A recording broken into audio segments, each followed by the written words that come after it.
தூத்துக்குடியில் மழை வெள்ளம் பாதிக்கப்பட்ட பகுதிகளில் ஆவின் நிறுவனம் சார்பில் நேரடியாக பால் விற்பனை செய்யப்படுகிறது. இதுகுறித்த விவரங்களை செய்தியாளர் ஷேக் மதார் வழங்க கேட்கலாம். ஷேக் மதார், வணக்கம். விவரங்களை பதிவு பண்ணலாம்.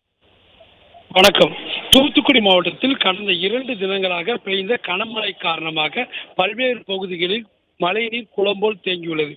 தூத்துக்குடி மாநகர பகுதியில் ராஜீவ் நகர், தேவர் காலனி, விஎம்எஸ் நகர், ராம்ஜி நகர், பாத்திமா நகர் உள்ளிட்ட பல்வேறு பகுதிகளில் மழைநீர் சூழ்ந்துள்ளதால் மக்கள் பெரிதும் அவதிப்பட்டு வருகின்றனர். அதில் சில மக்கள் மீட்கப்பட்டு தனி முகாம்களில் வைக்கப்பட்டு அவர்களுக்கு உணவு வழங்கப்பட்டு வருகிறது. குழந்தைகளுக்கு தேவையான அத்தியாவசியமான பால் கிடைக்காமல் நேற்று முதல் பொதுமக்கள் மிகவும் திண்டாடி வந்தனர். இந்த நிலையில் தூத்துக்குடி மாவட்டத்தில் இன்றும் பால் ஆவின் நிர்வாகம் சார்பில் நேரடியாக விநியோகம் செய்யப்பட்டு வருகிறது. திண்டுக்கல், மதுரை, ராமநாதபுரம், தேனி உள்ளிட்ட மாவட்டங்களில் இருந்து ஆவின் நிர்வாகம் மூலம் அந்த ஊழியர்களே நேரடியாக இங்கு வந்து பொதுமக்களுக்கு பால் விநியோகம் செய்து வருகின்றனர்.